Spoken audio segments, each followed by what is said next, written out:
Greetings, dear listeners. We're back today on another Sabbath, April 23rd, 2022. I'm joined with Michael here on Skype. We are connected via the internet, this World Wide Web, believe it or not. Who is this spider that created this web anyway, Michael? Hello, Brad. Hello, dear listeners. Officially, the Department of Defense. Ah, thank you. Right. Unofficially, I would say that is some company or some people in Rome. They wanted to spy what you are doing, so they don't need any profiler anymore. They only need computer calculation power so that they know what you're eating, what you're drinking, and what you said, and what you think, and what you saw, and what you know, and what you don't know. Interesting. That's a very interesting point, Michael. It's like what I believe Tom Fress of Inquisition Update has said before. It's like the new confessional. Yeah, it's the Inquisition, actually. It's the Inquisition beforehand, so that you cannot say that, no, I didn't say that, when they can actually prove that, oh, you said on the 8th of September 1995 to a certain Mr. So-and-so, yeah, you said that sentence because we got a record on that, because they can get access to your credit cards, to your medical cards, to your records, to your pay bills, to your interest in YouTube, social media, all the stuff. Yeah, but just... Yeah, anything and everything, more or less. Yeah, they want to know everything about you. So if you are a threat to the government, or if you just be the humble servant.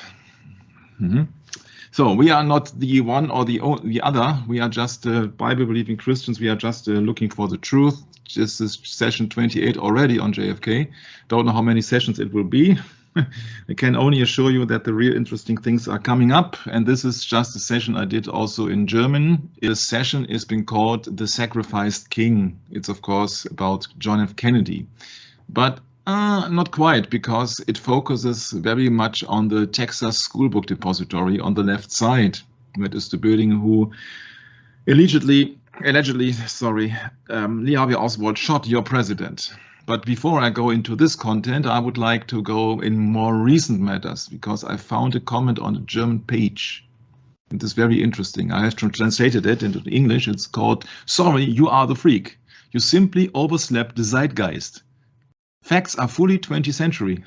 Now it's all about attitude to ideology or indoctrination. If you come around the corner with your realistic worldview, then you can't expect acceptance today. Grow up and let the Greens, so the Green Party, for example, explain the world to you, then you will be fine again." Yeah. So it is not about facts. Facts are fully 20th century. You are just old-fashioned guy if you believe in facts. Facts doesn't matter. Oh, sorry, facts don't matter anymore. It is just if you have the right attitude.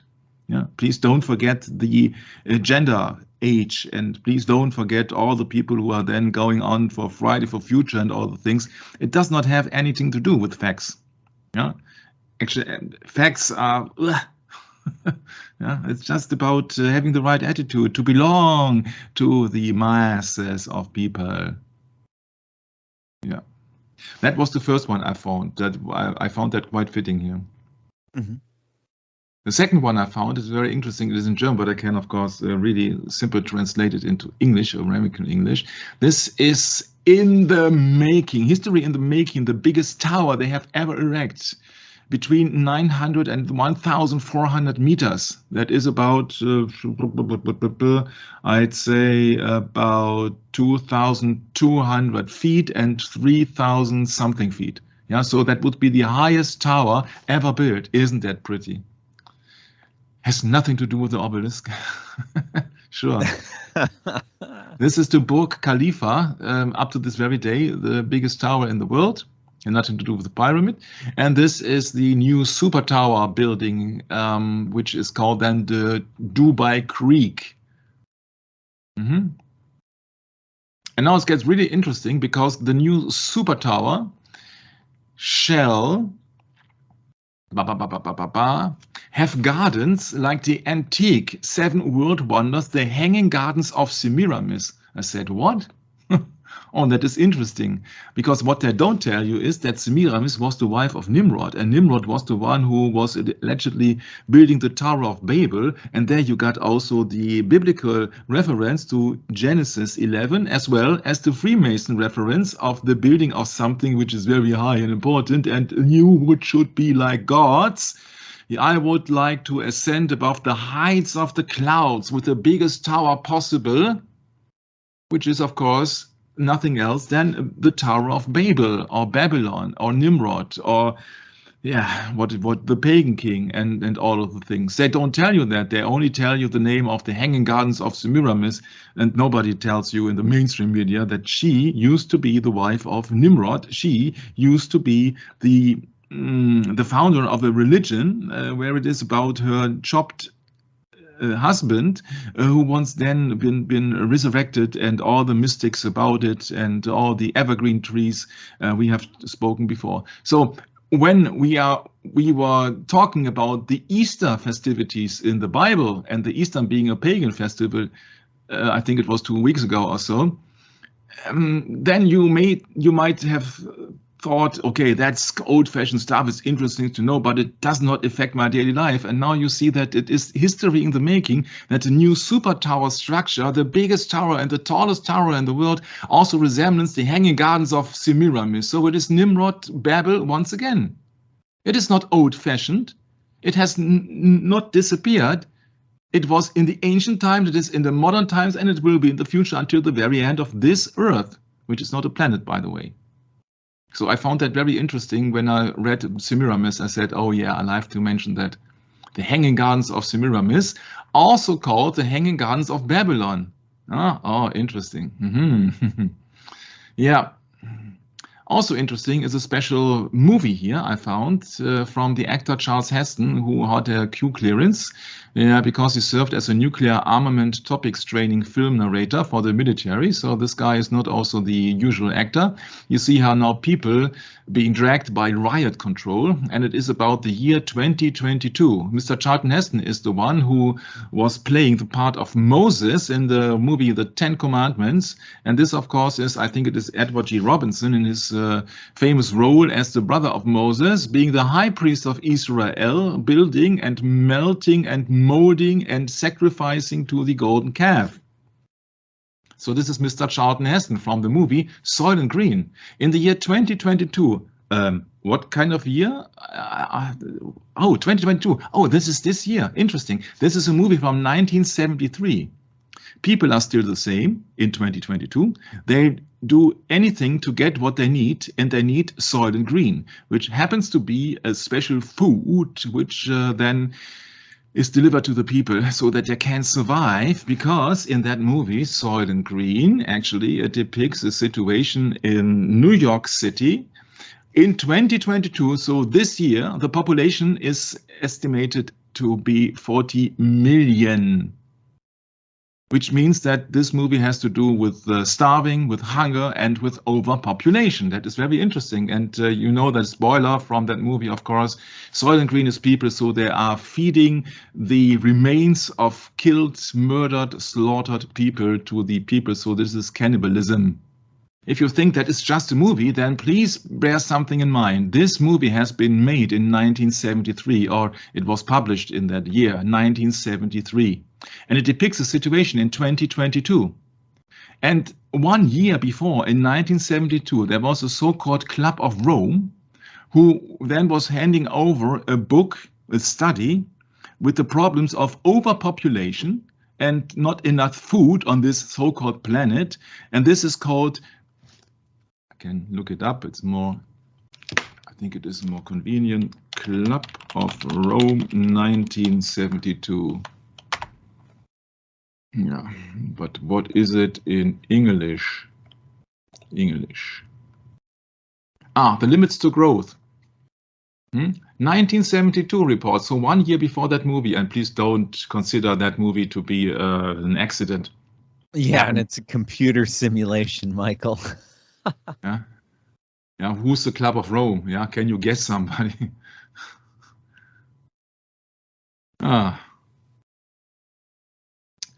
It's always all roads lead to Rome. sure do. I cannot say it so elaborately as our. I think he's Scottish, or he is Scottish. All roads lead to Rome. What's the name of the guy again? Who made all the documentaries about the. Alan Lamont. Alan Lamont, yes. Yeah. Now he's got a very interesting accent. I really like his accent. Yeah, you can tell that he's coming from Scotland or somebody else. He's somewhere else. Since you bring up Alan Lamont, all I have to say is it's really sad that he never took Jörg Lissman seriously when Jörg Lissman gave him that book. Romanism and the Reformation, and told him to check it out, and he never did, apparently, because he never got back to Jörg. But yeah, it's sad, to see one of our fellow researchers. He's friends with Eric John Phelps, so I guess that's Alan Lamont was someone that I met online too, and I had correspondence with him back in those days in 2014, and several other people online, and only have contact with one of those people in the group that I met still, my friend in Canada there, and so I don't know. I have no idea what Alan Lamont is up to, but I've heard things like, I've heard different people come up with different things, but he did try and contact me some years ago, but since, he had a falling out with Jörg, I kind of ignored it, actually. Yeah, I never got in touch with him personally. I just know. Nonetheless, he still was really good at just doing expositions on the signs of the times, like you mentioned, zeitgeist. I mean, that's really what all of us researchers are about anyway. What's going on today? What how can people relate to the message that we bring to the table, which is, all roads do really lead to Rome, because we're still living in a Roman Empire, aren't we? And I think that's a really tough topic for people that are embedded into traditions of Roman Catholicism. It's about overpopulation. It's about cannibalism. That's what's it about.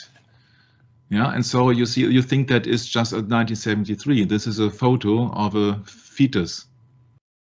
Yeah, aborted fetal tissues are used in so-called, and they have been experimentally tested on orphans and on mentally handicapped children, experimental tests on babies from mothers in prisons, experimental tests on 1 million people in then colonial Belgian Congo. There is so much information in this shocking video, a must watch. Yes, and this is the main ingredients from Mr. Stanley Plotkin, the godfather of these. He says, yes, we used fetuses. He said that in one of his studies, they're using 76 of them. And they were harvesting them for cells. And they were then been implemented in their so-called medicine. Yeah, that's the problem. Yeah, and this is pure cannibalism.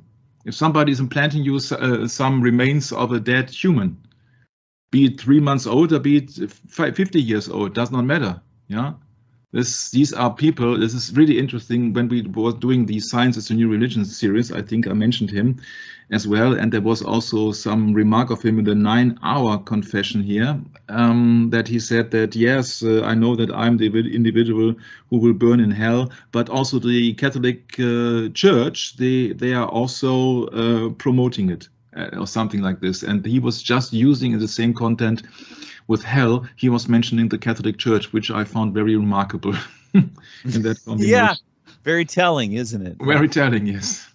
Yeah. And this is a deposition here for 9 hours, 9 hours deposition. And I think that also it is on Jörg's video channel, but I really cannot get grasp of his address at the moment. So please. But you see that you have Satanism everywhere. This is not just a usual guy from the internet. This is a channel here from MIT, Open Courseware, with 3.8 million subscribers. This is nothing less but the Massachusetts Institute for Technology. And they are here offering a YouTube video with an online search or with an online course of the final words, how to speak. Yeah, and you see here a satanic pentagram.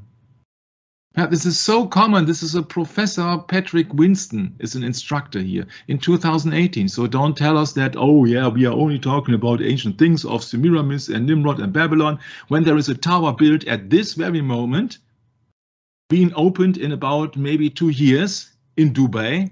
And now you see that here in a video from 2018, using pentagrams is so common in Massachusetts Institute of Technology. You see this is a world famous institute. Say, Michael, can I bring something up? Yeah.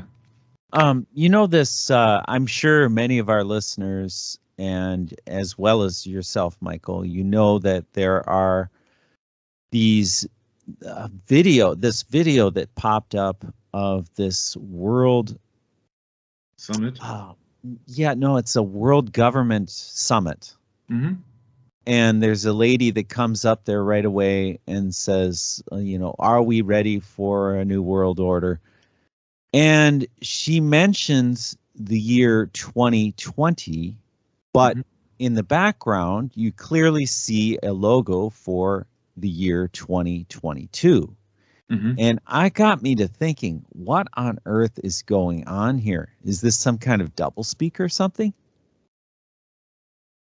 Did she just make a mistake? I don't know. Maybe she made a mistake. I don't know that particular video. What I know is that there are some things happening now in the background, not on the mass media. That there are. But it leads to another question, because you know this Klaus Schwab said that this is the 8th consecutive year of this conference, or the summit, excuse me. So if they've had 8 consecutive summits, they've been doing this every year, and this just pops up in the year 2022. Isn't that kind of odd? And then in the very beginning of this session that they're having on the World Government Summit, that she mentions the year 2020, but not 2022, when we're clearly in 2022. Something's really strange about that. Maybe she made a mistake, but maybe not. I don't know. Just strange. Yeah, me neither. But I haven't researched that fact. I know that there are some things coming now in digital passes and all the things. They're just using the current situation to their benefit, of course, in their favor. That's what every politician would do, actually. But people are so naive to think that there is something good coming out of any. Oh, yeah, that's right, Michael. It's just, any political. Yeah, politics are just all about reducing people down to the lowest common denominator, and just eradicating all forms of pure religion, what the Bible calls pure religion. They just eradicate it. It doesn't exist. Yeah, and sometimes movies foretelling the future a bit. You know, the famous movie, which I did not insert here, They Live. From Carpenter it was, and there are many things telling you have to obey the government. And this is what the German government on health issues is telling you, that the standards are never to be questioned, because they are the authority, or they are so infallible. If you cannot question, may you not ask any question, and then these people are infallible. So finally, we are coming to the schoolbook depository, where the elite shots of Lee Harvey Oswald were being fired from, allegedly. Yeah, and you see, this is tourist attraction nowadays. Yeah, on this very spot where this man is almost kneeling and having a cigarette, and everybody is having a great time. On this very spot, a son has lost his dad. But everybody is having a good time, huh? I would be very sad to stay in that place. I would be very focused and concentrated to look for other things strange in that area. But people are just having a good time, because it doesn't affect them. It is just important that we were on the spot where Kennedy has been shot. Well, you know, the kind of pose he's doing there is almost like a genuflecting, isn't it? Mm-hmm. Strange. Yeah. Yeah, you see that people are so superficial or just interested in having fun. Well, it reminds me of the book Code Word Babylon. You know, this chapter is titled How Did America Become a Jesuit Enclave or something like that. You know, it's just like, you know, clearly, if you look at the media, they have completely saturated our minds with Jesuitism, Michael. I mean, it is just so thick and so in your face that people can't recognize it for what it is. They just can't. They think it's all just a big, you know, kind of a festival or something. I don't know. It's strange. Really yeah, it's really hard to get people concentrated to things because the media is repeating like a parrot from every radio station, every television series, every broadcast station, every cinema, every smartphone, blah blah blah blah blah. Always the same superficial things. What really does not help anyone or anybody. Yeah, through the scope. Yeah, you see that there is not a clear view for the shooter from the sixth window or from the sixth floor window, but that was also not the case. It has other purposes why this window has been named and this building has been used as the sniper's nest. But yeah, we will go to this. This is a Texas School Book Depository, TSBD. In 1963, this building was in use in 1963, and that is the first thing I came up and I said, that's interesting that the Texas School Book Depository just opened in 1963. So in that very year when the assassination took place in November. Somewhere in 1963, they had it all. In 1961, a grocery shop has closed. In 1962, this building was being rebuilt and modernized, etc. And then in 1963, the Texas School Book Depository, they moved in. I said, oh, that is quite recent. Because the alleged shooter, Lee Harvey Oswald, was working as a temporary employee in the building. And this is, of course, only Wikipedia. It goes much more further because otherwise you would not have to tune in to that session. If I would just repeat like a parrot only Wikipedia entries. And now look at this. Oswald's supervisor, Roy Truly, told the Warren Commission that he had the option to assign Oswald to either building on his first day at work. Oswald and another fellow reported for work on the same day, October the 15th, and I needed one of them for the depository building. I picked Oswald. Interesting that Oswald was just an employee from the 15th of October, meaning a mere 6 weeks before the assassination. Oh, this is just also a session about coincidences. You will see so many coincidences now. And I have to skip something. We know that on the plate of the building here, it says that Lee Harvey Oswald allegedly shot and killed President John F. Kennedy, yes. And so we are then saying bye-bye to Wikipedia and now to more interesting comments, interesting facts, interesting websites. Kennedy's and King says, quote, according to former CIA finance officer James B. Wilker's testimony before the House Select Committee on Assassinations, Lee Harvey Oswald, quote, was a regular employee receiving a full-time salary for agent work for doing CIA operational work, unquote. A memorandum by Warren Commission General Counsel J. Lee Rankin said that Oswald's CIA payroll number was 110669. So it is not the quite usual average employee of the Texas School Book Depository who was just starting his job 6 weeks ago, wasn't he? As we shall see, that website states, there is evidence that Oswald worked with another CIA agent in Dallas. That would be William Shelley, who Oswald worked under for 6 weeks as an order filler for the Texas School Book Depository. Another strange coincidence. So you now got the second CIA guy who is connected to the Texas School Book Depository. And that smells a bit fishy, I'd say. With perhaps 2 CIA agents on the same premises, a careful scrutiny of the company they worked for is needed to understand what happened the day to when President Kennedy was killed.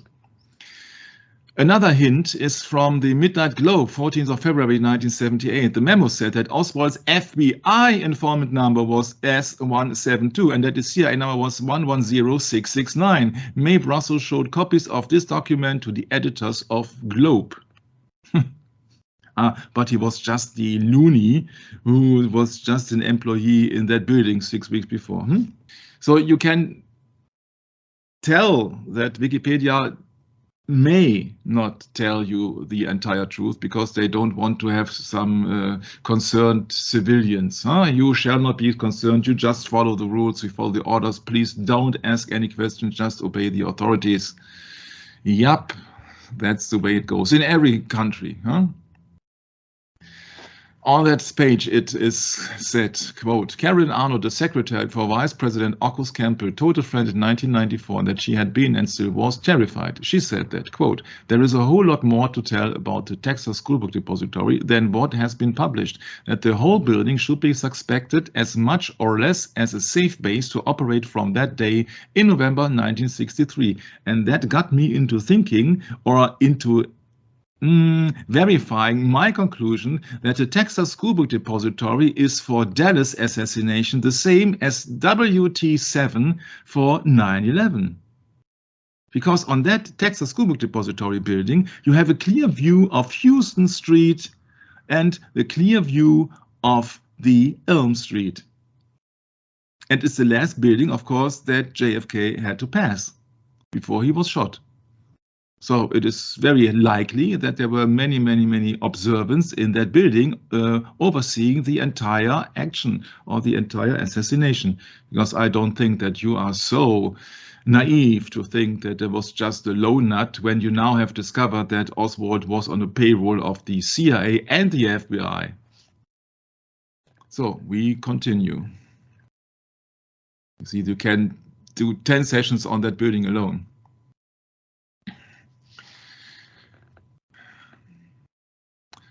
The letters came from Larry Ray Harris, a prominent researcher of the Kennedy assassination who knew a lot about the shooting of Officer Tippit, that was the unlucky policeman who was shot after Lee Harvey Oswald was departing from the Schoolbook Depository, who knew a lot about the shooting of Officer Tippit and was featured in the British television documentary The Man Who Killed Kennedy.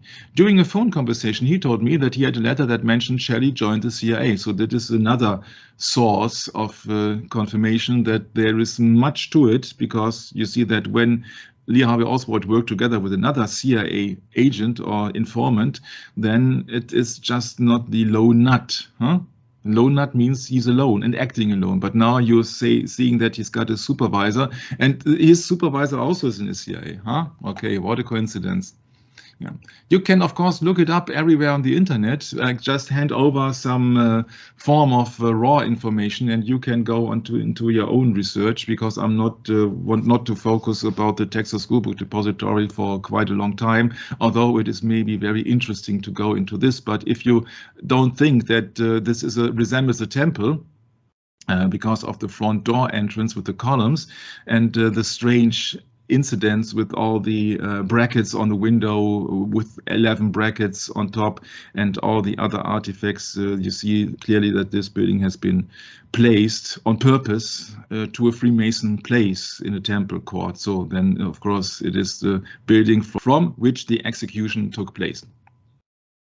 If it is true that Shelley was affiliated in some way with CIA or US intelligence, that would be a disturbing and potentially significant development. Yeah, of course, there were many people around, especially Secret Service intelligent personnel on that very day.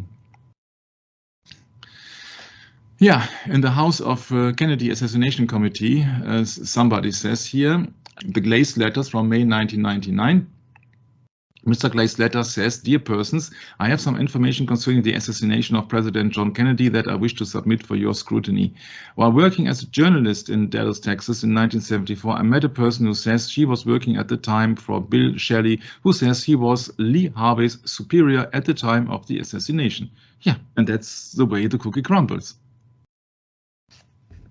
Sure, it was a CIA operation. That's quite clear. That is so quite clear. There are so many strange artifacts that only the person's elevator was only making it until the 4th floor, and so that they had no elevator, as far as I know at the moment.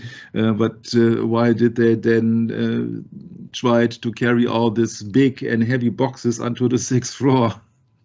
Yeah, you can ask yourself. You can start actually the research. I just don't want to go into all the nitty-gritty. I just want to focus on the Freemason side in the Dealey Plaza and what the function is of the Texas Schoolbook Depository. And of course, it serves a highly regarded function here. Shelley's second claim was that he joined the CIA in 1947, the year when the CIA was formed. The Dallas City Directory lists William Shelley as a clerk for the Hugh Perry Book Depository, the old name for the Texas Schoolbook Depository. So he was a guy who had some experience in that field. If Shelley's claim to Gaze about his association with the CIA is true, it indicates that he was leading a double life as a schoolbook man as well as an intelligence operative. Yeah, what do you think? What was the purpose of Lee Harvey Oswald then? If he was then being signed to the Texas Schoolbook Depository 6 weeks before the assassination took place. Of course, these are people in cover. They have a cover, and they're just working there to spy and to do some preparations, for example, to smuggle something in, to smuggle something out, to get used to this procedure. Of course, this is a military operation. Yeah, that does not surprise me. Oswald stated that he took his coke down to the 1st floor and stood around and had lunch in the employees' lunchroom. He thereafter went outside and stood around for 5 or 10 minutes with foreman Bill Shelley, CIA, and thereafter, went home. He stated that he left work because, in his opinion, based upon remarks of Bill Shelley, he did not believe that there was going to be any more work that day in Dallas due to the confusion in the building. Yeah.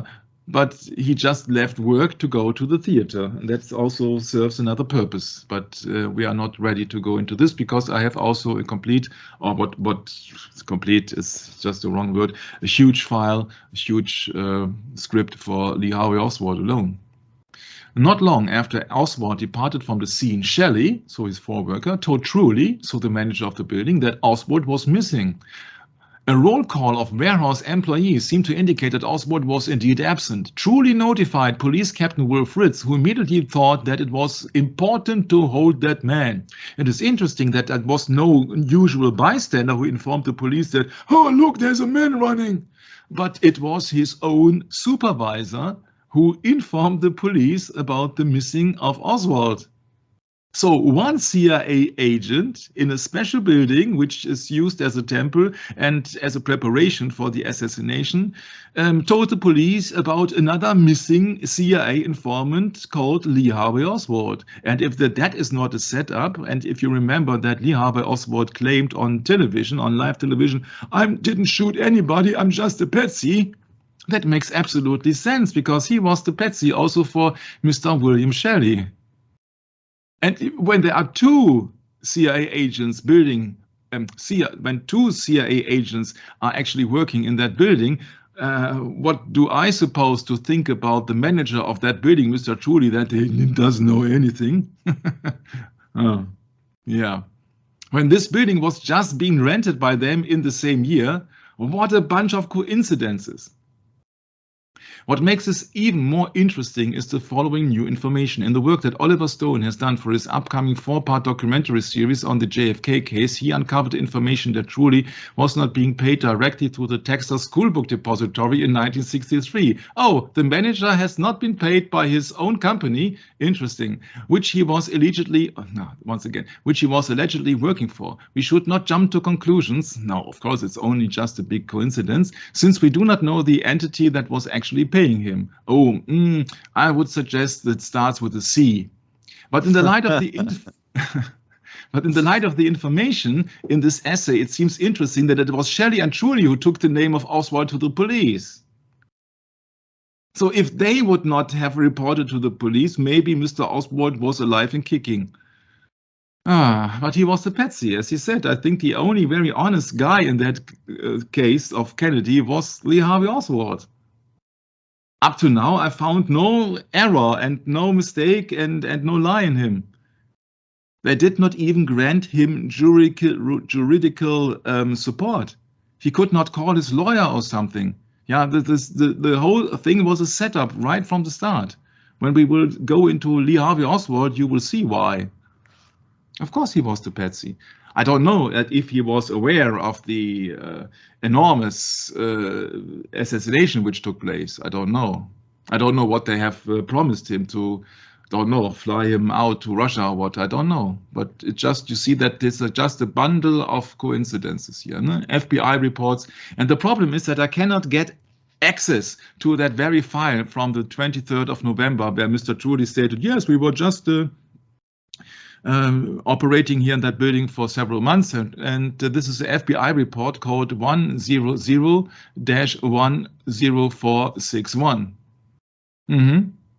Because when I go into this, I find the file, but I do not find the article from that very day. So you see that one article claims it comes from the other article, but none of these articles actually are substantial to this interview. But nonetheless, you see that, you know, nowadays, because of the witness to the House Committee on Assassinations, you know that it's all CIA stricken.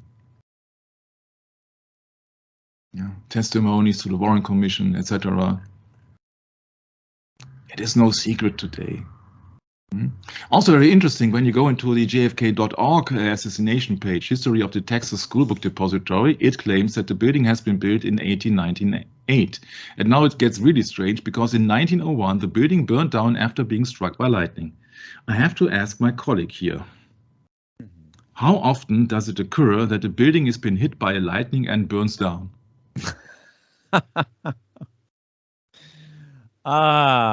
Gee, I can't think of one that has. So we're not talking about the Middle Ages here. We're talking about 1898. So I know that maybe many buildings in Dallas have been made out of wood in 1898. I don't know that. Maybe you can support me on that, Brett. I don't know. But I find that very strange that this building has been struck by lightning and then had to be rebuilt. Especially when I look at the number of the year when it happened, 1901.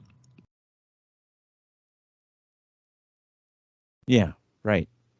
Yeah, because 1901, there is a numerical code in it. There are two actually numerical codes in it. One of them is 1 + 9 + 1, and you get 11, the number of Freemasonry or Freemasonry buildings. Freemasonry, you see the 11 bricks on top of the 6th floor window. And 1901 also is in other numerical numbers. It's 9/11. Correct. Yes. Interesting. Huh? And then in that very year, the building burned down and being struck by lightning. If some things are happening on purpose, I guess.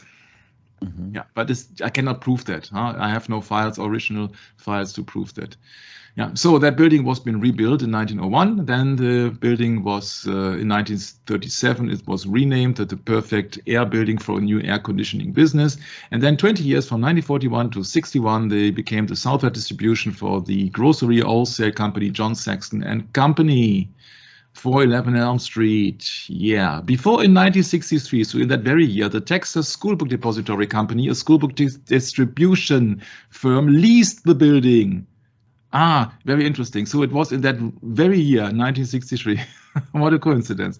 Yeah, once again, but it was just leased, Brett. So that means there is an owner to that. And that owner to that is very interesting because it is the oil tycoon Colonel Harold Byrd.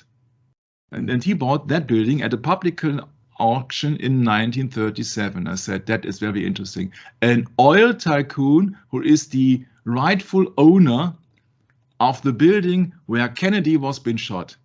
And I immediately thought about the interview of Madeleine Brown, the alleged lover of Lyndon B. Johnson. Can you remember that? that he told on the night before the assassination on the 21st of November 1963, he allegedly told Madeleine Brown, after tomorrow those SOBs will never embarrass me again. That's no threat, that's a promise. And he did that where? In the house of the oil tycoon Clint Murchison. And now that happens in the house of the oil tycoon Colonel Harold Byrd. What a coincidence, listeners out there. And there's much more to it, because he was not only an oil tycoon, but he was a military man, he was a colonel. So you got now the combination of politics, the combination of the army, and the combination of money or the oil industries. And all of them were profiting from the assassination of Kennedy, because the oil tycoons in Texas, they were very, very, very, very angry and upset about the new laws of Kennedy, and that Kennedy didn't want to support the Vietnam War. So they would have lost millions, maybe billions of dollars. And so in German, we have a saying that one hand washes the other. Yeah, you got the alleged plan, which took place in Clint Murchison's home. It's alleged. I cannot prove it, of course, but the biography of Madeleine Brown clearly states that it was happening, that remark, in the house of Clint Murchison. And now you got the Texas School Book Depository not being run, but being owned by oil tycoon himself. Wow, wow, wow, wow, wow. The building's owner, Colonel Byrd, reportedly had the sniper's nest window removed 6 weeks after the assassination. Byrd exhibited it like a trophy in the banquet room of his Vassar Street mansion until his death in 1986. Yeah, I know that we have gone into this quite a few number of sessions before, but nevertheless, you can guess or you can smell how Mr. Colonel Byrd, the oil tycoon, saw Mr. Kennedy. Yeah, it was like a trophy. Yeah.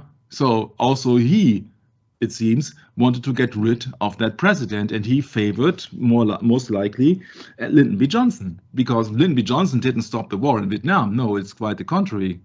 Lyndon B. Johnson, together with, of course, the Archbishop of New York, Colonel Spellman, or Spelly's War, they constructed they made the foundation for the Vietnam War. And then they sent, I think it was 500,000 troops to that. Yeah, if you really think that is a session of coincidences, yeah, you have to think about coincidences. Yeah. Yeah, the book of Oswald is Innocent says, in 1963, Jack Kaysen decided to get a lease on the 411 Elm Street building. The owner was D. Harold Byrd, an ultra-conservative oil tycoon. Byrd was a colonel in the Civil Air Patrol, CAP, for Texas and Louisiana. Serving under him as a CAP commander was David Ferry, a CIA contract pilot. Yeah, David Ferry has also been named by the Jim Garrison trial. Among Byrd's cadets were Lee Harvey Oswald and Barry Seal. As a cadet, Seal was a gun smuggler, flying wooden crates filled with guns and ammo from the Lacombe airfield in Louisiana. Ferry paid Seal $400 a week to fly his cargo. And Lee Harvey Oswald also was being signed for that Civil Air Patrol. So it's a big club. Byrd was connected to the mafia through his employee J.R. Stanley, and I said, oh, that is very interesting. What was the character in their television series Dallas once again? It's called J.R. Ewing, huh? Yeah, it's just another coincidence here. An associate of E.E. Wallace, who in turn had business dealings with those involved in the aforementioned Chicago syndicate invasion of Dallas in 1946. David Byrd was the co-director of Dorchester Gas Producing with Jack Crichton, an oilman and member of the Army Intelligence Reserve. Crichton and George Herbert Walker Bush raised funds for anti-Castro Cubans and Operation 40, a group that upon receiving orders assassinated military or political leaders, etc. in foreign countries, blah, blah, blah, blah, blah. Maybe you know that story of Operation 40, then you come to the conclusion that Barry Seal did not do anything by chance.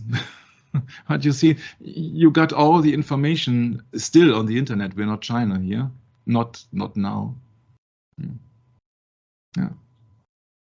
But there are also people who are mocking these researchers and say there is no evidence that there was a conspiracy, and also Mr. Byrd has not the slightest role in hiring Oswald to the depository. No, it's all just a big coincidences. It's all the problem actually is that the evidence is slowly missing, fading away, being deleted, or in the matter of national security, Brett and all the other American listeners, your government is refusing to open all the files to you, even almost 60 years later. What does that tell you about the state of your state? Yeah? The current state of your so-called republic? Oh, again, I can't help but think of Code Word Babylon. Yeah. How America became a Jesuit enclave. Yeah. Nothing new here. No. So after the assassination, it was being run as a Texas school book depository. Okay. But then, of course, it was being created into a museum for the 2 upper floors. Yeah. Yeah, you see that struck by lightning and burned on May 1901. Interesting, very interesting. Yeah, so there's an old postcard or so. I cannot see if that is made out of wood or made of cement or steel or what. I simply cannot see that. I don't know. But it's very interesting that it burned down in 1901. So it had been rebuilt. Temple has been rebuilt. Yeah. On July the 4th, 1939, oil tycoon Colonel D. Harold Byrd purchased the building as a public auction. I said, oh, that is very strange because that is Independence Day, isn't it? He was a patriot through and through. Huh? Yeah. So Byrd's career included co-founding the Civil Air Patrol and founding his explorer cousin, Admiral Richard E. Byrd, who named an Antarctic mountain range after the colonel. Yeah, and this Mr. Byrd, Admiral, he allegedly went to the North Pole, but he didn't. Yeah, so it was a false claim. Yeah, so that I don't know. And he was being financed by John D. Rockefeller and Edsel Ford. Edsel Ford being a Freemason. Yeah, you guessed it. Yeah, not only Mr. Ford, but also his son Edsel, after whom he has then named a very unlucky automobile, which sold terribly in the 1950s, I think it was. Yeah, so that was being founded by National Geographic Society, New York Times, etc., etc., etc. And the plane of the cousin of the owner of the Texas School Book Depository has been stored or is on display in the Henry Ford Museum in Dearborn, Michigan. Henry Ford being a 33-degree Freemason, once again, ironically or not ironically, not far from the Lincoln Continental Custom Limousine in which Kennedy was assassinated. So that is the very plane, allegedly. And this, of course, is the famous automobile, or isn't it? I don't know. So maybe it is also a replica. I don't know. I don't care also because that thing has been refurbished. Of course, yeah, 33-degree Freemasons. Yeah, this is also an incorrect picture, but when we go to the assassination, you will see why. So the building was just leased, but the owner was still Mr. Colonel Oil Tycoon Byrd. Yeah, and there were coming bulky packages arrived in a co-worker's car on the morning of the assassination. Yep. Why not? Huh? It's just a coincidence. There was also another small fire inside the building in early 1973. I said, yeah, of course, that building has been very famous for being burning, leading to Mayhay defaulting on the $650,000 loan. Very interesting sum, Brett, no? $650,000. Has nothing to do with Freemasonry, obviously, huh? 6 plus 5. My. So then it was being privately run as a museum for $150. Papier-mâché model of the city mimicked the parade route with electric lights while the narrator described the tragedy. Yeah, but I think that from the viewpoint of the Freemason, it was not a tragedy. No, it was a victory. Yeah, so that is the Empire State Building with the Chevrolet Hertz automobile rental company advertisement on top. Okay, and now it is a murder purge museum. On Dealey Plaza, the beginning and end of Odell's, because there was once the first wooden, of course, house when they were erecting or founding Dallas. Yeah. So then I have to skip a bit.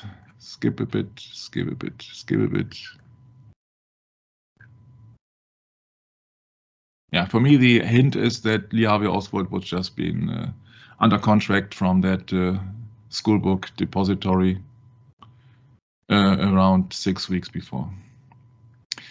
In 1963, and that is a file I cannot find, the file DL100-10461, FBI reported by investigator Ned Pinkston, a statement by Roy Truly, the manager of the building. He told the agents that this company, quote, has occupied the building at 411 Elm Street for only a few months. So not only since a few months, but also for only a few months. Interesting. Yeah. And if you think that Oswald was a lone nut, then please remember one thing. This is an interview from a certain Mr. Ranking to Mrs. Oswald, and she was his wife, and now he has been killed, and therefore she was being asked, Mrs. Oswald, do you have family? And she replied, I have 2 children, 2 girls. June will be 2 years old in February, and Rachel is 3 months old. Are you the widow of the late Lee Harvey Oswald? And she replied, yes. So what makes you think that this was a lone nut when he was a dad to 2 children and even to a 3-month-old daughter?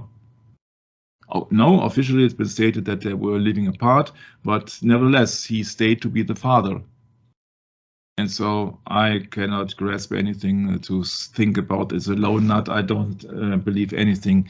He was not that lone nut as been depicted. He had at least 2 children.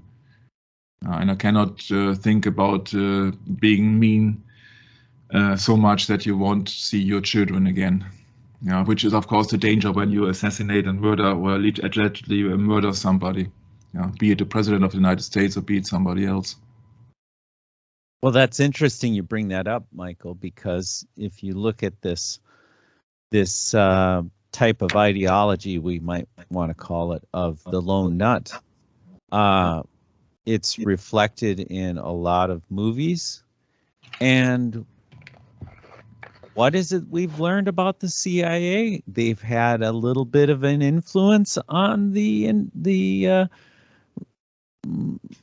movie making industry in the United States, Hollywood. Yeah, only for the fact that you see that I'm just don't want to mix Oswald with the Texas School Book Depository, but naturally it comes into play, and therefore you see that they have to present a lone nut because every other possibility with more than one lone nut would be a conspiracy. Correct. So the result has to be a lone nut. If it is for this occasion and for other occasions, it has to be a lone nut. So they use the lone nut not only for that, but also for the building that was destroyed in Oklahoma City, the Oklahoma City bombing. I forget the name of the building there.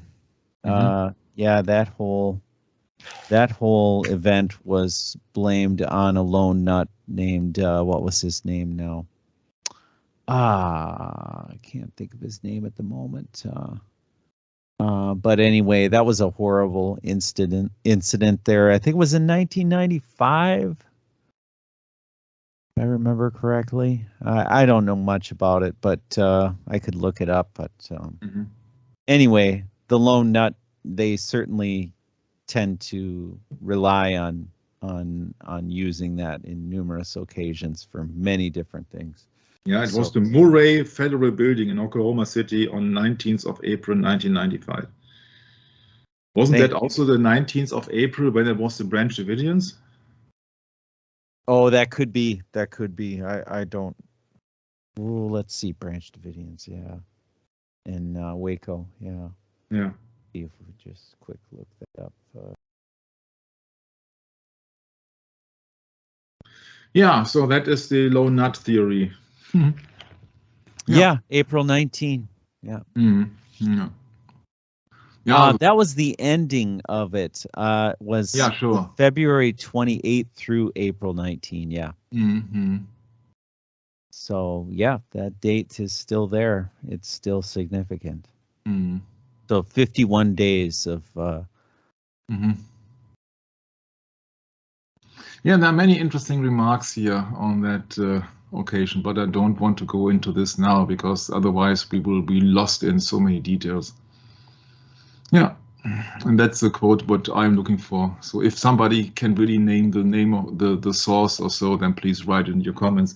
But I had to switch to another subject because I don't want to spend so much time in going to one file. We know that Mr. Oswald worked for the CIA, so that is no secret anymore. That is no secret anymore. Yeah. There are so many strange artifacts. It's just not funny anymore. It's just not funny when you look upon the fact that there are 2 children raising up without a dad. And I don't mean JFK at the moment. I mean Lee Harvey Oswald. Yeah, everybody is paying his tribute to JFK, but if Lee Harvey Oswald was innocent, then please pay also tribute to his 2 girls. Yeah, can you imagine that if you would be the daughter of Lee Harvey Oswald, and for the average people, when you say, "What's your name?" Oswald, and yeah, where were you born? In Dallas, and people say, "Oh, yeah, are you related to?" Yeah, I therefore think that maybe they have to switch their names. I don't know, but it's horrible when people are on, especially children, are being tossed in that strange kind of environments. I've really been sad about the children of them. I know that there is a plan of God, but still, I have to say I really think about this. Yeah, this. Well, that's true, Michael, because you know that's part of the fact of being a born-again believer. You have to recognize that suffering is part of the whole experience of your faith, that we are going to suffer. We are going to be, what can we say? Persecuted, yes, because all who live godly in Christ shall suffer persecution. There's no exception here. See, and that's why so many people, Michael, have expressed a kind of disdain for being a Christian, a real Christian that would be willing to suffer. They don't want to suffer. They want the benefits of, being the, what do you call that? Predators of this world, you know. So you have Christians, and then you have the diametrically opposed, what should we say, would be the designation of, you know, being a total satanic person, you know. Yeah, and you can go on and on and on. You see that we are talking about a murder case.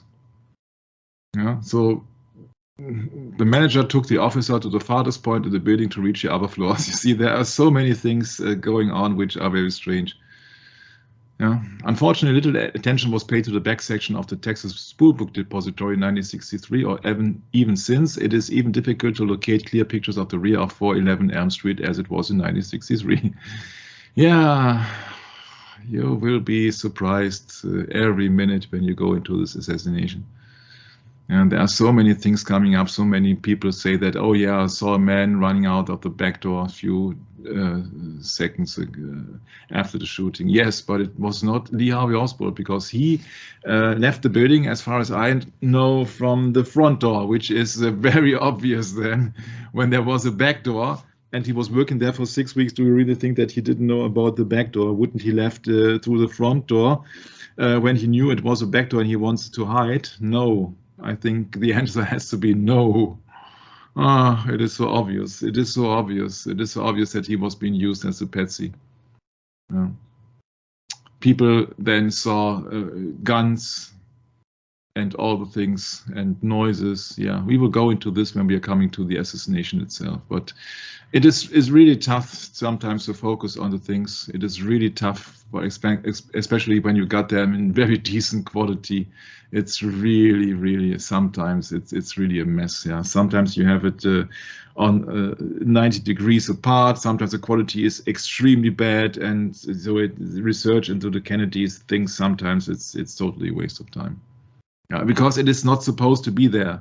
Yeah, you're not supposed to know that. You are supposed to believe. You are supposed to follow the government. You're supposed to be, a humbling servant of the state. Yeah, you are supposed to obey. You're not supposed to raise any questions. Yeah, but Mr. Truly was truly the director and superintendent of operations. Yeah, maybe also the operation happening on November the 22nd. Huh? Yeah, and the only report says that the Texas School Book Depository was been occupied before 1963. Was actually coming from the Secret Service. So all other sources said that they just started in 1963. Of course, you believe the Secret Service, sure. Yeah, they are absolutely totally honest to you because it is there in their name, secret, huh? Oh yeah. The problem is that we are talking about 1963, all the grain images here. You see that it's, even if you just want to focus, you don't see nothing. That's the real problem with it. Yeah, there are few pictures, and if, yeah, then you don't see the things that I would like to see. Yeah, you just have decent, or you just have good quality close-ups, but you don't have the the things to go into real research when it comes to pictures. And what does it say about pictures and movies? I guess, and I suppose that all things can be faked. Yeah. So every year, 500,000 people are then visiting the Texas School Book Depository. 500,000 people are going to the Freemason Temple without even knowing it. Yeah. So the floor is in really good shape, of course, but the stairs are an illusion. And I said, okay, not only the stairs is an illusion there, all the things are an illusion there, because it is for indoctrination. Yeah? But then they have refurbished and they have recovered. No, they have, what did they have? They have discovered the floor underneath because it was being covered by some protection material. And then they have discovered the original floor from November 1963. And then they were carefully dragging all the card boxes in their official position because there were the same marks on the ground so that they can position the card boxes so correctly. Isn't that hilarious funny? Oh my. Yeah. And so this is the alleged window where the alleged assassination allegedly shot. Yeah, that is the window in the possession then of Mr. Byrd as a trophy. Huh? It is like exposing or displaying the cross of Calvary. Huh? It has something to do with the murder here. It is not the murder weapon here. Yeah, but it has something to do with the murder, I think. And it is for me, when people are high, it's like a shrine to me. It's like a golden calf from Aaron.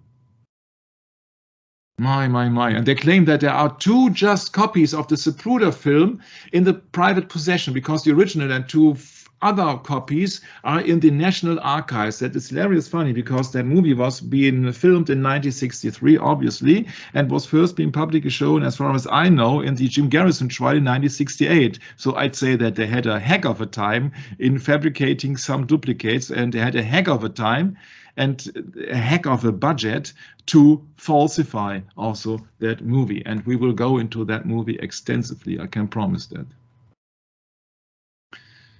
Yeah, and so that was it for the Texas School Book Depository, more or less. Yep. And it happened, of course, in the Freemason side. That's why I usually ask my German colleague Stephanie to count the stairs on that. And of course, what other result is being expected? Then 1, would you like to count it, or should I do it? 8, 9, 10, 11. Yeah, sure. What? No surprises. What else did you expect? Let me double check. Yeah, you can double check on the other side. All right. Yeah.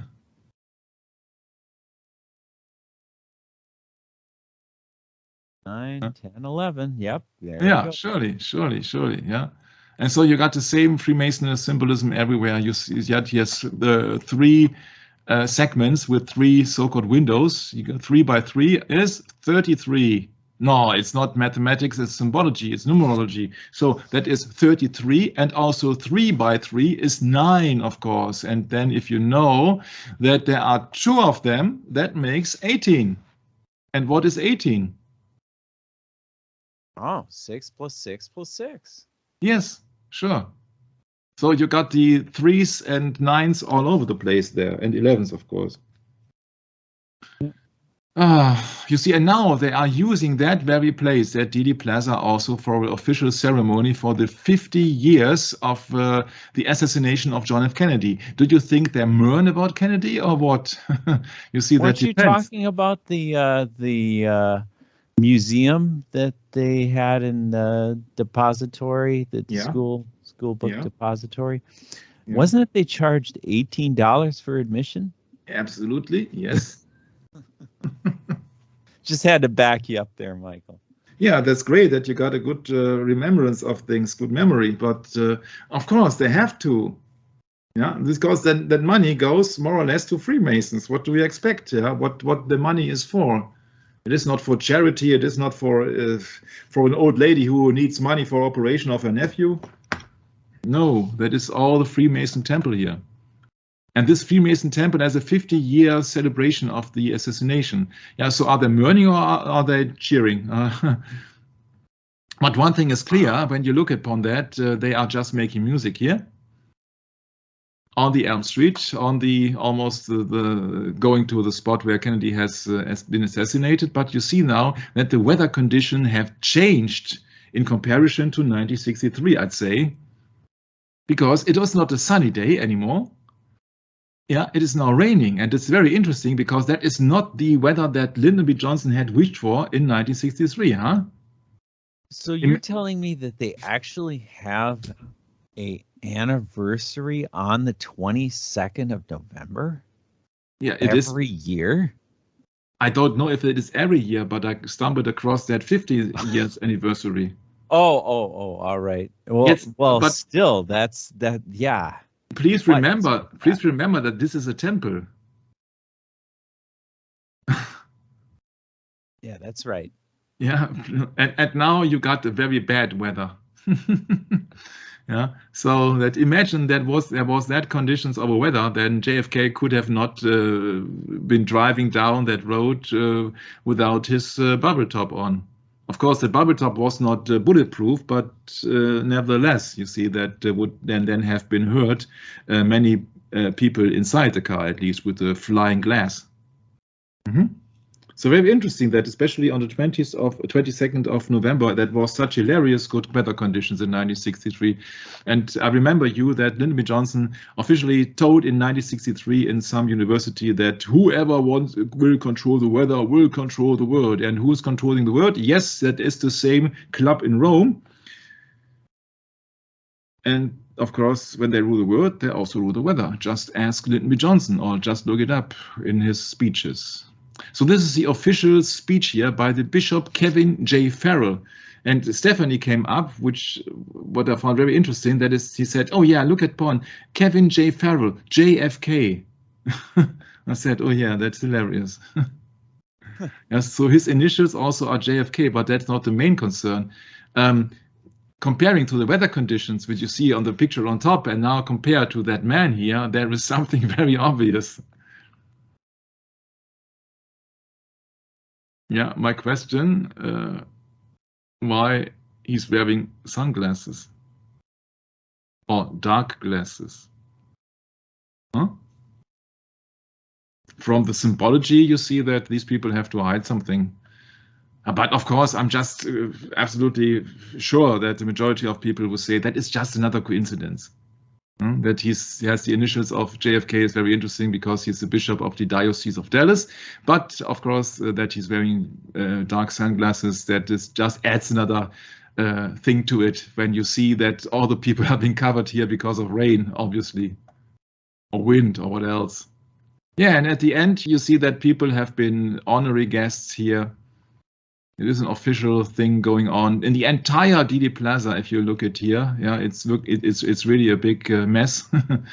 It's really a big mess, and even there's a choir with people singing. Yeah, so what shall convince me that it is not a religious worship here? Oh, you mean a choir? Yeah, a choir. Sorry, yes. Correct. Choir. Yes. Yeah, thank you. Choir. Yeah. Yeah. So for me, it is a religious worship because you are inside a temple. You see, this is Osiris here. And you are inside a Freemason temple. The first fraternal lodge, says the information on the Dealey Plaza. Yeah, and all the people are standing there and they're being cheering and mourning and remembering a dead man.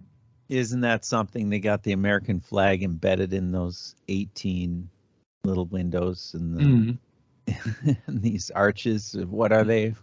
Yeah, what we expect. The United States has been founded by Freemasons, no? So yeah. It is not the exception; it's the rule. Yes, it's the rule. Right. Correct. Yeah, but think of the event and think that all of the place has been surrounded by people here. Yeah, isn't that interesting? The use of black and white in Freemasonry. Yeah. Yeah, the Pied Piper, huh? Right. Yeah. Yeah, you see the entire plaza. Yeah, isn't that the Scottish Rite Freemason? Yeah. Okay. Yeah, and he was on his way to a speech in a Walmart, I think, and he was about to deliver the speech, which has something to do with the Bible, but I had to, I'm sorry, I have to postpone it to the next session because it's just too much to go into this, and I have decided to use this line of order and not the original line of order, which I intended to, because every time I'm... There he is, Klaus there he Schwab. Is. And look at what it says behind him. It says, John F. Kennedy, what is it? School of Government. Yes. Yeah. They are misusing his name for every evil purpose. Isn't that something? Yeah. Klaus Schwab. Yes. Welcome to the New World Order. Great. Thanks for showing us your video of the government. You see that this guy is that old. He's more than 80 years old. He has not that much to lose. No, that's true. Then the younger generation who is born into a world, they are being just bombarded with the rules and all the things. It's all for your safety. Yes, peace and safety, huh? Once again, the Texas School Book Depository says that it's just allegedly shot, that it's not proven until this very day. And that on good purpose, because Brett has just mentioned the museum, and there you got it.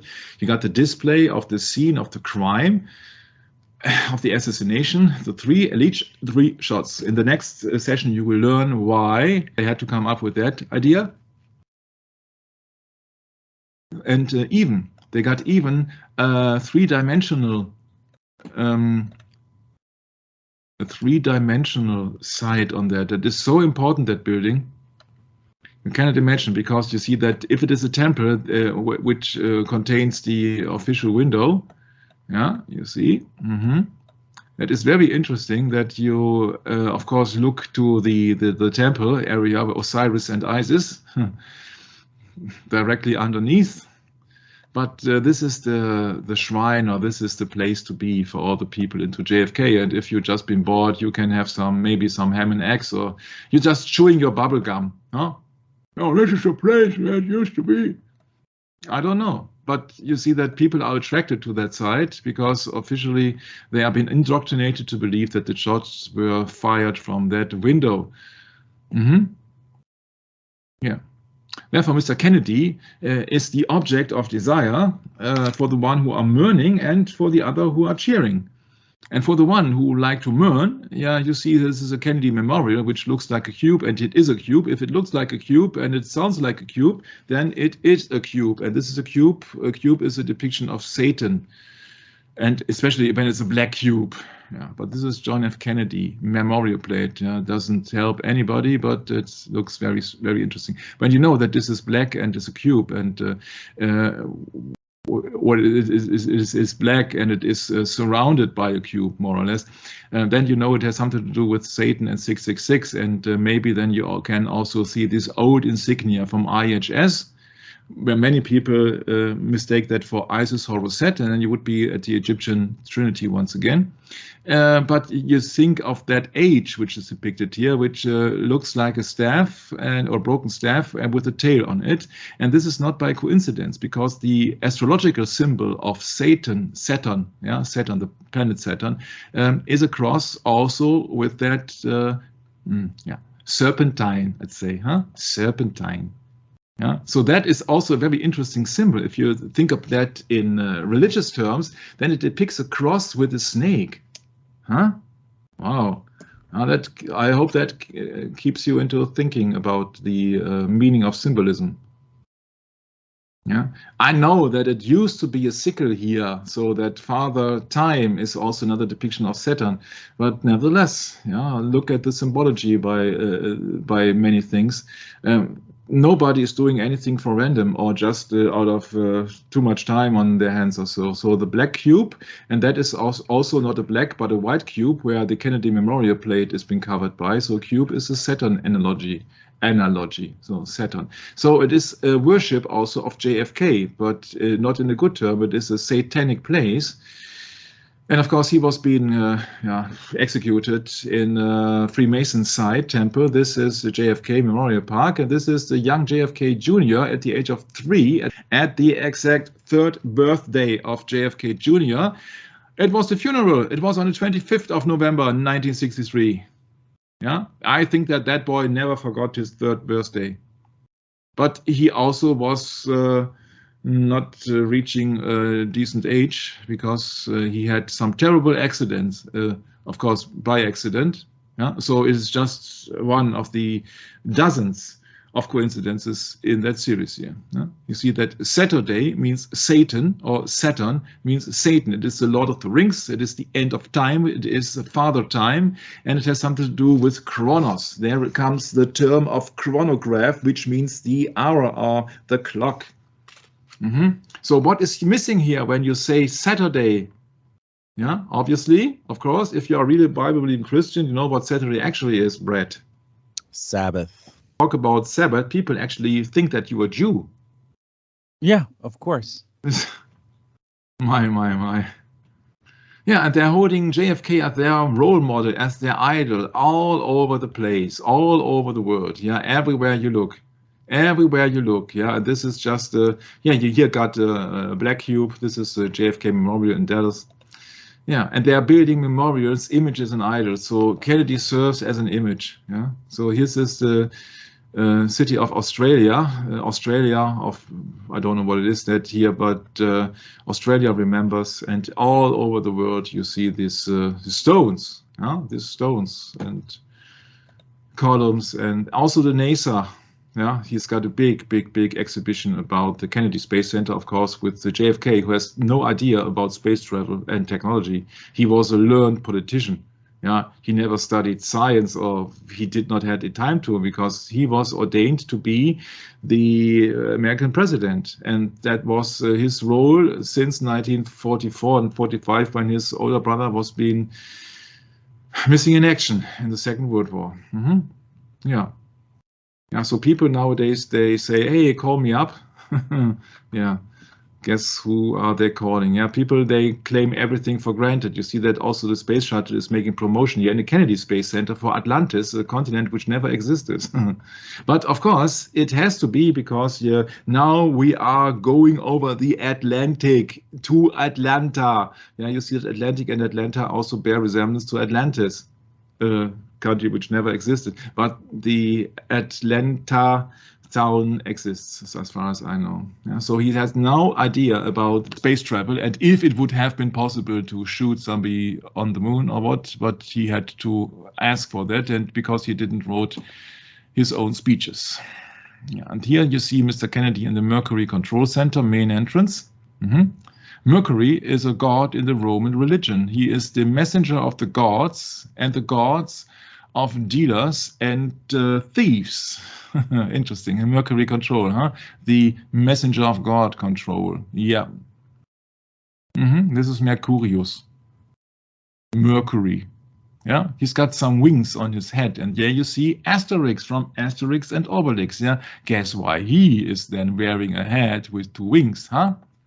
Has nothing to do whatsoever with Mercurius. Mercurius is also depicted sometimes with a staff with a snake, and he's depicted sometimes with wings on his feet, and he's most of the times depicted with a bag full of money. What is our little French Asterix carrying here?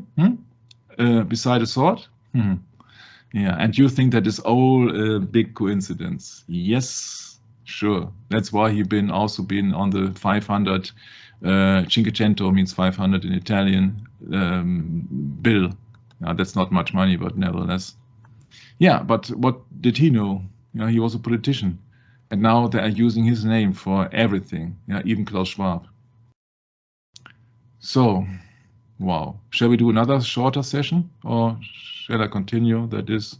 You can continue, Mike. I can continue one.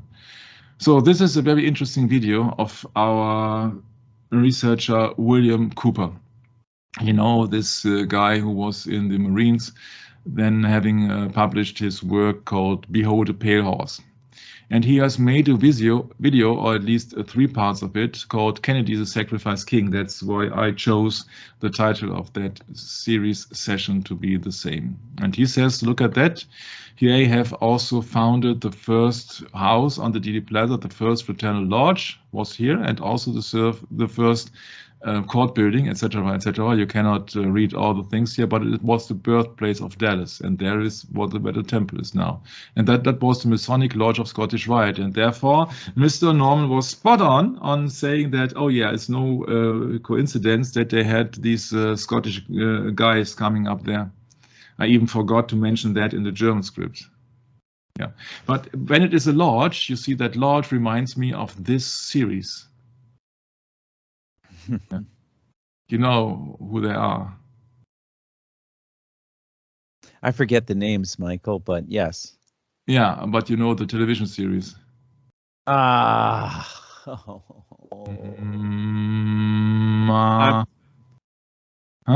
gonna fall flat on my face. Oh, the Muppets. The Muppets. Oh, Muppet Show. Yes, the man puppets. Yeah, the Muppets. Yeah, sure. Yeah, and they are just that. These are the 2 most important actors on that show, because they are in a lodge. They are erased. They are supreme, and of course they are the elders. Yeah, people think that, oh, it's just a humorous by effect or addition or so. I think that these are the people who are actually ruling everything, because they are in the lodge. You see that only very important people are in the lodge. Think of Abraham Lincoln's assassination. He was in a lodge in the theater while he was assassinated. Yeah, and you have several interesting things, because the lodge can also refer to Freemason. This is a very interesting and highly regarded movie by me. It's called The 39 Steps from the Jesuit trained Alfred Hitchcock. I cannot prove, and I have not researched if he was a Freemason, but nevertheless, here the shot and the murder happens from the lodge in the theater. Yeah, see, from a supreme standpoint where you oversee everything. Yeah, and this is the 39 Steps, which used to be, the 39 Steps used to be a foreign spy organization stealing secret military information and then purchasing it to the one with the highest bidding. Interesting, secret organization, 39 Steps. Oh, the 39 Steps has something to do with the 3 by 13, or can it have something to do with the steps and initiation and the lodge? Yeah, that's very interesting. That is, of course, based upon a novel, so that was not the original idea from Mr. Hitchcock, nevertheless. Yeah, Mr. Cooper also in a Sacrifice King video series. These are 3 very short videos.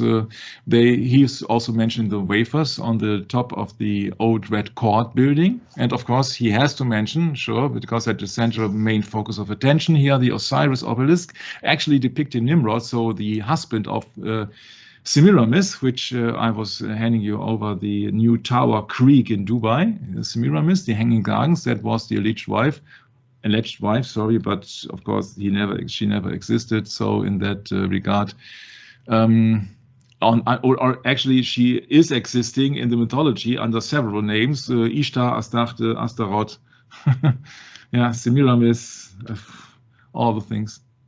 Yeah. And you got here this reflection pool.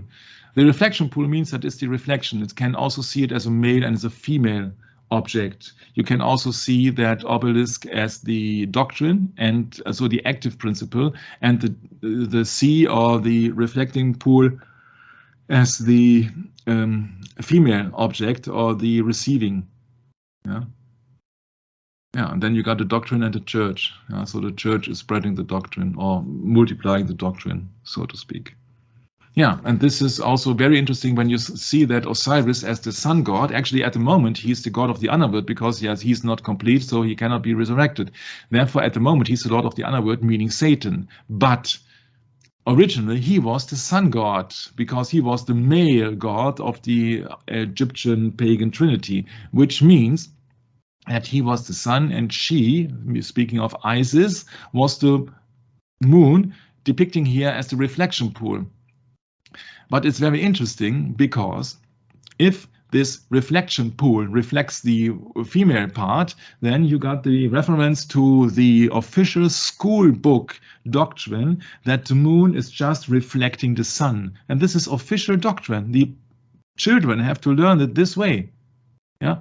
It has been taught that the moon does not shine on itself and it's not a light source. The Bible clearly depicts it as a light source, but in the school books, the children have to learn to get a decent grade. They have to learn that the moon is just reflecting the light of the sun.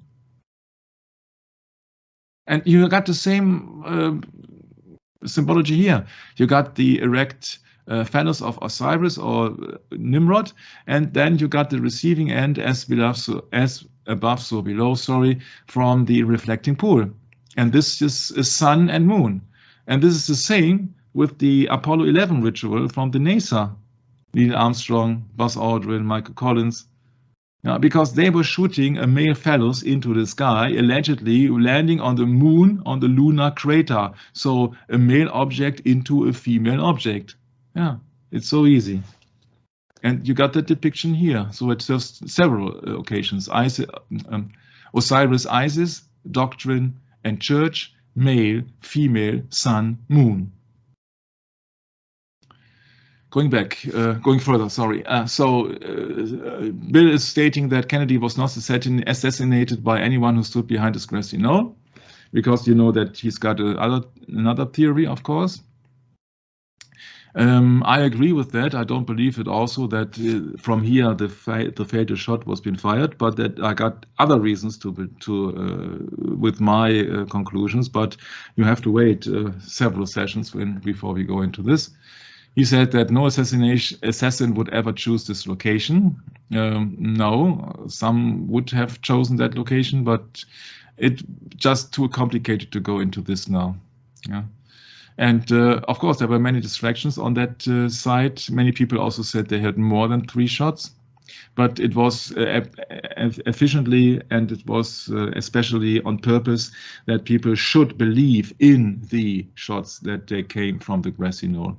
For me, it is a bit too obvious when you see all the smoke coming here that some people were being shooting there, because if you are a shooter, you want to be uncovered, you want to have protection, you want to get rid out of the scene and not to be caught and not to be punished and jailed. And so therefore, I think there is much diversion going on here to distract the people, actually. So that is Kennedy. That is the sacrifice king. He is the king of the United States, and therefore for the average people, the most important king of all. Yeah, and he says, look at the surrounding, look at the DD Plaza. It's the lampposts are in the shape of an exact triangle, and the symbol of the phallus of Osiris. And he says, and look at that here, you see the female womb symbology on the shape, on the arc of the windows on top also. So from every side you are looking, you got that theme. And he says there are also pentagrams on the columns. I cannot see that on that decent video here. It is years old. Of course, the pentagrams are a clear depiction of Satan. Yeah, but people usually don't go to the library anymore. Everybody is using only a smartphone. Yeah, and so the cookie crumbles. So this cookie crumbles. Yeah.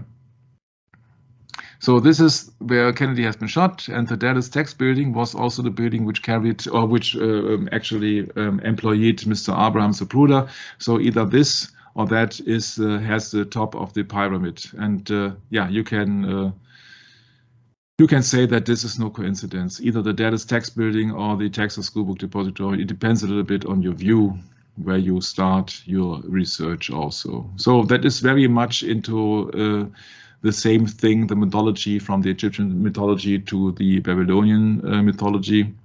Because also Nimrod was being chopped into pieces, as well as Osiris. So it was being handed over and handed over and handed over and handed over. And Isis went down the River Nile and tried to collect all the parts of her deceased or killed ex-husband or husband, Osiris. But no, she did not found the 14th piece, and so she could not recreate him, like the legend says. Yeah, they found everything but the famous Phallus of Osiris. Now it gets really strange, because Freemason, he says, is a representation of the sun, the light, the Lucifer. Of course, it's about initiation, so it's about the light, the enlightenment. Yeah, and it's been said that the Phallus is made of gold on the top and replaced Osiris on the altar, and therefore you also have famous phalluses or obelisks with a golden top. And the mystery schools also, they worship this sun, moon, or male, female thing, because they see, of course, Brad, they see man as the creator of life. Yeah, that's they don't see that there is a mental component to it, or programmation, and they really think that man can reproduce themselves and they can bear life, and they are the creator of life when it comes down to fertility and so, and therefore they worship these fertility symbols. They don't think about soul and all the things. No, it's just about right. They worship themselves as God. Yeah. And of course, this is a mocking of the real Christian religion, of course. Yeah, so you shall not erect any columns. Yeah, we know that from the Old Testament, of course. Yeah, but before the altar, and even I am aware of many people who are claiming that they found phalluses inside an altar in the Roman Catholic Church. No, I have not seen it in person, but I can tell you that I have found quotes of that they actually have this kind of stuff inside, which actually would make sense, because it is also a pagan religion. It is a mixture of every religion, actually. Yeah, so the most famous is the Phallus, Osiris, and he says that Freemasons are the greatest liars and deceivers and manipulators. I think there is another organization which also tops the Freemason stuff, but that is just my opinion. Yeah, he says they are the creators of the gray malevolence that the world has ever seen. No, they are just the creators who are in the open. It's a secret society, but nevertheless a secret society well known. If you really want to establish a secret society, it would not be that great, that much of importance and well-known society as the Freemasons. If you want to achieve and to create a secret society, it is secret. Yeah, so nobody talks about that. There are secret societies, I would guess, who are never reported on Google. So remember the significance of the penis or phallus symbol when Jim Garrison, says now here Bill Cooper, arrested Clay Shaw. And we have just known from the starting of the script that Clay Shaw was only part of the Operation 40, and Clay Shaw was also from CIA, etc. So when they searched his home, this is what they found. There were marble statues in the home of Clay Shaw. They found marble statues of penises on his dresser. I found that very interesting. You can look it up, maybe in some newspaper. Still, I don't know. I found that very interesting. So nevertheless, Dealey Plaza is a National Historic Landmark because it is a Freemason temple. And when Freemasonry founded the United States, of course, then they decide what is a landmark and what not. And of course, a Freemason site, a temple site, a founding site of Dallas for the exoteric people, of course, is then very worthy to be protected. So that is what the usual documentaries do not tell you. They don't count the number of bricks. They don't tell you that it's a Freemason site. They just say, oh yeah, from that window, literally, the most powerful man in the world with 3 rifle shots was being killed, which is absolutely nonsense, because if he would be the most powerful man in the world, why didn't he had any protection at the moment of the assassination? Of course, and if you know that Abraham Sapula was a high-ranking Freemason, as far as I have researched, on that very day, a 32-degree Freemason who worked in the Dell Tex building, so one building beside the Texas School Book Depository, he absolutely knew about the ritual taking place, and therefore he knew exactly where to locate himself with his camera. So he did not had to be the big part of the assassination. If somebody would have told him, well, you see that Kennedy is under threat and maybe they will put off some assassination, then he knew as a high-ranking Freemason that Kennedy would drive that road on the and that route also. He knew that he was approaching the Dealey Plaza. He knew that it was a Freemason temple. Therefore, he knew that it would have to happen on Elm Street, and therefore he knew exactly the ritual of the sacrifice king, where we will go into the next session, and therefore he absolutely knew spot on where to position. Michael? Yeah. Yeah, Michael, could it be that he was ordered to do it? Most likely, sure. Yeah, that's what I'm thinking too. Yeah, but even not, he would have, he would know that it has to happen on the Elm Street.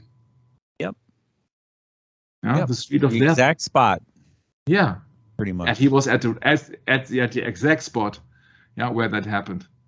Yep. Yeah, and so it was no accident. Of course, he was a high-ranking Freemason, so therefore, click, you know that it has nothing to do with by accident. Nothing to do with by accident.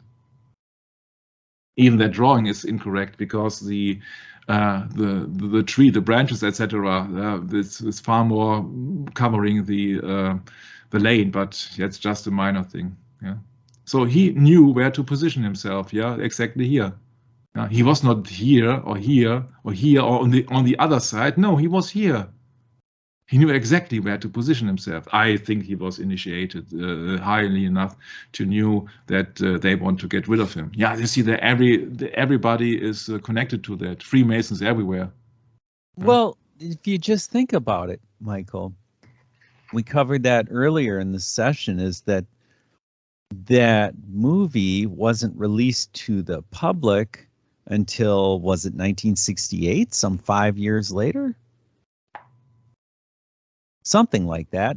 So yeah, that would give them lots of time to study how to combat the true story, so they could never, they could never have a chance of reaching the public, because, the media has to portray their version through, the corporate, affiliate network of all the, the Freemasons. I mean, it's just obvious.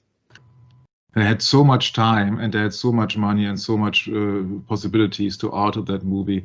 I have found a very interesting researcher, especially only on that occasion, and I have incorporated it in that script. It will come up, I think, in about 10 sessions from now. So, and he can also be spot on. There are so many things going on which has not been depicted in the Zapruder movie, that only one conclusion is possible, that this movie is heavily altered, heavily.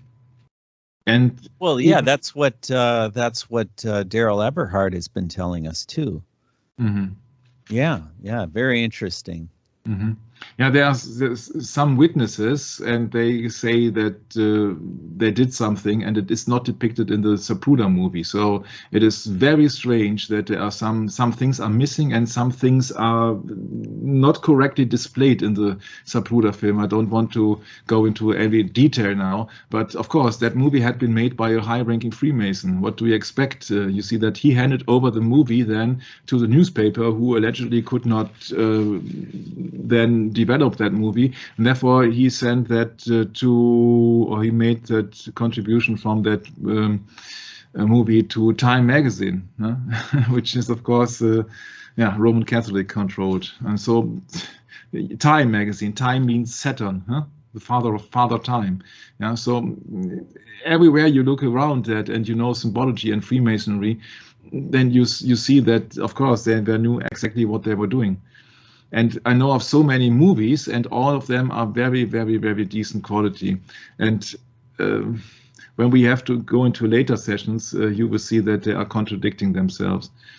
And that's not only the big issue. The big issue is that do you really think for 1 minute that when somebody is willing to execute the American president on an open street in broad daylight, that he is using a guy with an amateur 8mm camera? And that is a question that I not much often have seen, that somebody is questioning this. Yeah? If you really shoot the American president, then that this is an ultimate trophy for the one who are responsible.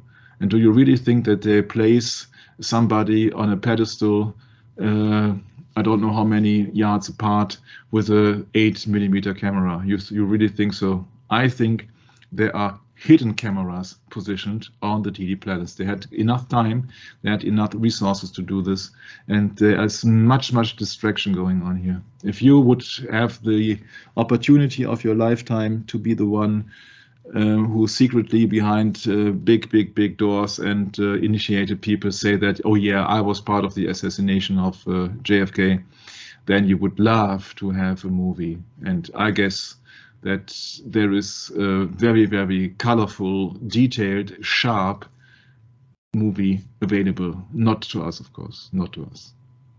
I don't think that they will use then somebody with that low and bad quality which they had. No. Even if that movie is faked from Zapruder, and even if the official movie is in better quality than 8mm in 1963 without sound, huh? Guess what is it's absolutely hiding. You don't hear any shots or anybody shouting or anything else. There is a much more higher quality standard accessible for people in power in 1963 than a soundless 8mm camera. I guess. What do you think? Agreed. Yeah, there's a lot of things you could propose about that, Michael. And yeah, thanks for mentioning that. Yeah, you see that this is the alleged window here with the boxes as a cover or as a support. I don't know, but you see that your view is blocked from here, from the leaves, from the card box. You see that it's absolutely hilarious to think that somebody could concentrate and then fire 3 shots and then even kill somebody without hurting other people, except allegedly Mr. Governor Connolly, but that's another issue. Yeah, you see, this is the site. I cannot tell you if that is on March or if that is in June, or yeah, but you see, my problem here is from the beginning when I went into Kennedy 20-30 years ago. I said that place never would been used by a sniper, because if you fire somebody from below, from above, sorry, there so much things can happening here. You can be, the trace of the bullet, can be then manipulated by the trees, by wind, etc., by the moving object also. This is absolutely hilarious to think that you shoot somebody from a distance and from that angle also, and then from a moving target usually. And I know that the target had not moved then, but that's another thing about the Secret Service then. Yeah, you have to really bear in mind that they tell you something, and the majority of people, they get away with that because the majority of people really think that it was so or a little bit other, but they really think, I think, that it's Lee Harvey Oswald, the most powerful man in the world without any protection except 2 motor cops on the back. Great. Huh? So when somebody is here on the 6th window and you see here the windows open, you see that in that very decent grainy image here. Yeah, you see that here is open, and witnesses are there who said, "Oh, we saw men here on that window too." Yeah, then why not shoot the president from the front?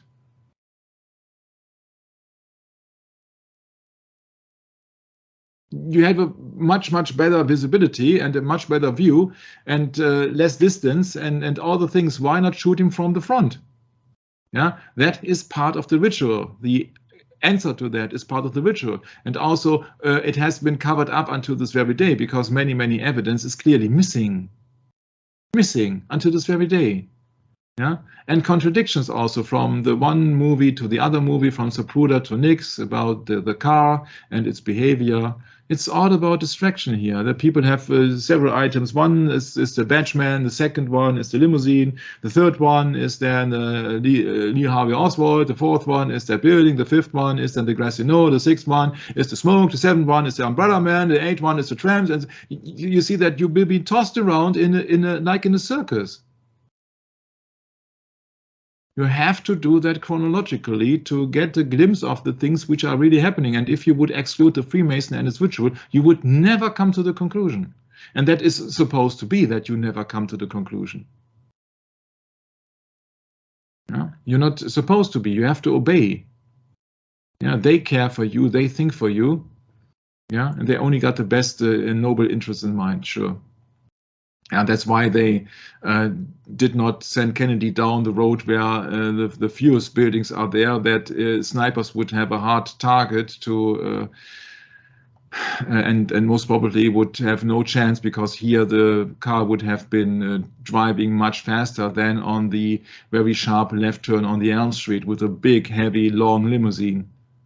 My people, it's really so interesting and so easy to cover the things up.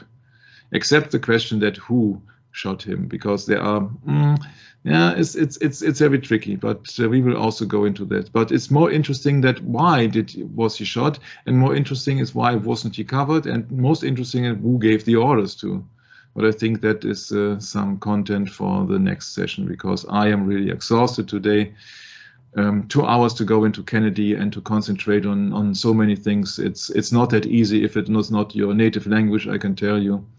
So let's face it, folks, that's it for the end of the session. And I hope that you see that the Texas Schoolbook Depository has been at least partially run by the CIA in 1963. 2 people who are being involved more or less in the assassination, Mr. Shelley and Mr. Lee Harvey Oswald, were also employed by the CIA. And there are many, many more coincidences why it had happened there, and it could not happen anywhere in Dallas, but it had to happen there because, of course, only high-ranking Freemasons were initiated and they knew exactly what they had to do. For example, Mr. Abraham Zapruder, according to my kind of research, he was working on the 4th floor. So that means America 1, 2, 3, 4. He was working here. And so he was a high-ranking Freemason, and of course, he knew everywhere, everything. And Freemasons in Dallas are covering not only the Dallas police chief, but also, of course, the director of the Institute of Investigation, called the Federal Bureau of Investigation. So the company or the organization which is responsible for all the proofs has also been run by Freemasons. And the Warren Commission, to clear up the matters, of course, to clear up the matters in a Freemason temple, from a Freemason ritual in a Freemason country, in a Freemason town, is also being controlled by Chief Justice Earl Warren, himself being a high-ranking Freemason. So what do you expect? Of course, everything which has importance here on that ritual has to be Freemason. It is the United States of America. It is not Tanzania or Belgisch Congo. You see, the key of that assassination in Kennedy is the location. It happened there. It did not happen somewhere else. It did not happen subtle. Yeah, it was not a poison cup. It was a lead bullet. It was not subtle. It was out in the open. Everybody had to see, yes, we are capable of that crime. Yes, we are capable of executing the most powerful man in the world, allegedly. Yeah, and people got the message, and therefore there was no other American president up to this very day being killed since John F. Kennedy, wasn't it? Even the assassination on Ronald Reagan, which I highly doubt that it was being a mistake or something else. Oh, don't forget that there was an assassination attempt on the Pope. Yes, that is my point. To clear that up, you see that is the coincidence, which is not coincidence, and therefore I say that was a just fakery. Yeah, you see, you don't know if there were real bullets. Yeah, people are wearing these bulletproof vests, and they can also use dummy bullets and etc. You can have actors, you can fake television material, etc. If they have faked the Kennedy assassination, why don't they fake the moon landing?